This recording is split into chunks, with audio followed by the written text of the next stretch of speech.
Today I thought I'd have a look at the thing that I know I've talked to a lot of you about, probably a bit too much, but that's because it's really important, and that's tying into the rope.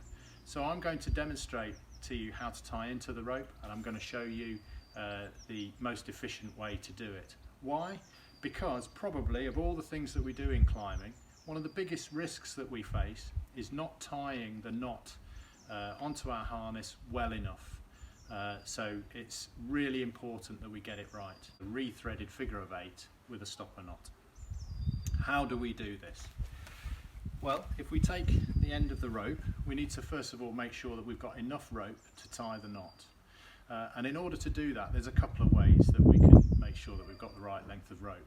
First of all, if we take the end of the rope in one hand and we measure it to the shoulder on the other side of our body, that should just give us about the right amount of rope.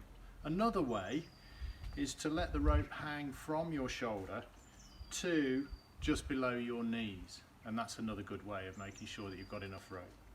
So what we've got here is a loop of rope, also known as a bight, and in order to tie one figure of 8, we need to put the loose end of rope around itself, okay, and then feed it back through the loop that we've created, and that creates a knot called a figure of 8, and it looks like a number 8. If it looks like anything different, you've got it wrong.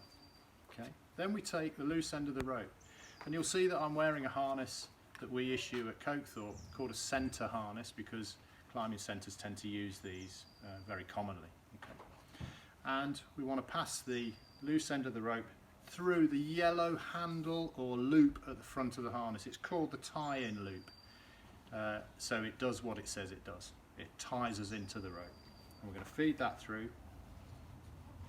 And we're going to bring the rope so that the knot is almost touching the tie-in loop. And then what we've got to do is we've got to re-tie this knot again on top of itself with the loose end of the rope. So starting at the end of the rope that is nearest the harness, we're going to feed the rope through.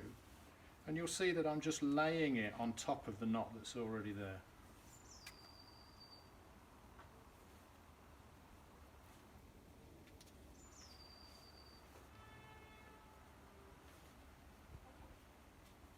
So that it looks exactly the same as the one underneath it. So there are effectively 2 knots on top of each other there. And you'll see that that knot is quite loose at the moment. There's lots of gaps in it, in other words. So I need to tighten it up. And I'm going to do that by pulling on all 4 of the individual strands of rope from that end and this end. Now that's fine. And that rope, that knot, now that it's tight, is perfectly safe on its own. Except to say, if we've not tied it correctly, we want to make doubly sure that if we fall on this knot, or when the rope goes tight as we're being lowered off a route, that this knot is not going to fail. And so in order to do that, we're going to back it up with what's called a stopper knot. And that is simply wrapping the loose end of the rope around the live end of the rope that is going to go to our B layer. So I'm going to wrap it round once, and I'm going to start wrapping it back towards the figure of 8. I'm going to wrap it twice, and then with the loose end of the rope I'm going to just push that up from the bottom to the top of the knot. And as I'm tightening it up, I'm twisting it slightly to pull it back down onto the figure of 8 so that it butts up against the figure of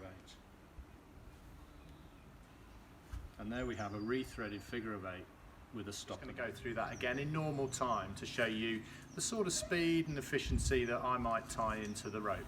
So I just need enough rope.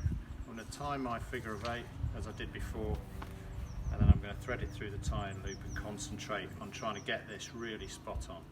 Do you remember when we went to Scotland and you made us climb that really big mountain and we complained the whole time, but eventually I loved it and it was great. Can you just give me some time here, because I'm trying to concentrate? Yeah, do you remember how much we complained all the way up it and you told us to just shut up? Can you just give me really important, guys, that while we're tying in to the rope, that we concentrate and focus on it. And if we've got people talking to us, then we need to firmly but politely say, look, this is probably the most important thing I'm going to do today, so can you just let me get on with it? Instructors are particularly bad at this, at talking at the people that they're trying to teach while they're doing this really important thing. So I'm just going to concentrate on it and show you how quickly it should happen and how efficient it should be.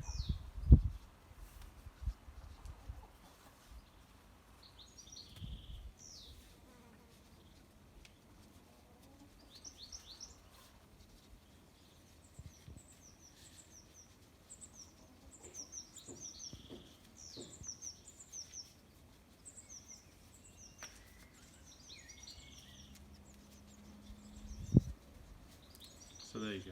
And if you tie a figure of 8 rethreaded with a stopper knot as efficiently as that every time, then you won't be holding up your climbing partner and you'll get maximum amount of climbing in a session. Okay, there you go. Now I know that quite a few of you bought your own harnesses, or perhaps you want to buy a harness of your own. And when you do buy a harness, you'll buy a harness that's different to the ones that we issue at school. And they're, as I said before, called centre harnesses. The harness that I'm wearing now is called a lead type harness, and you'll see that it's very different in that the waist belt and the leg loops are on separate bits of the harness. Okay, they're separated but joined in the centre by this loop here. And on a lead harness, this loop is for belaying only. It's not for tying into. And you'll remember that with the centre harness, the yellow tie-in loop is also the loop that you belay from. So there's a big difference between the two types of harness. And another big difference is that you tie into a lead harness in a different way. The way that we do that is by feeding the rope through the loop at the bottom on the leg loops and the loop at the top on the waist belt. Okay, both of those loops you'll see are already joined by the belay loop, but we almost need to move that out of the way and feed the rope through those two loops. Now you can either do it from the bottom to the top or from the top to the bottom. It doesn't really matter which way, and everybody has their own favourite. But today I'm going to go from the bottom to the top. So I'm going to feed through the bottom loop, through the top loop, and then I just tie my rethreaded figure of 8 in exactly the same way as I did before.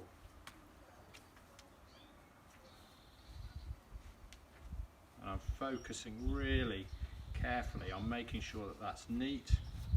I'm tightening it up, and then again a really nice neat stopper knot, twisting and pulling down on top of the figure of 8 as I do it. A few top tips from me are as follows. You'll notice that the loop that I've tied through the harness is about the same size as the belay loop on this lead harness. And you don't want to make that loop any bigger. There is a risk that it could catch on a hold on the climbing wall when you're being lowered. Also, you'll notice that the knot is really neat. The rope sits on top of itself. There are no areas on this knot where the rope crosses over itself. Okay, so what I like to say is that a neat knot is a happy knot. Okay, and it will work much more efficiently if it is neat. Okay, so let's try and do that.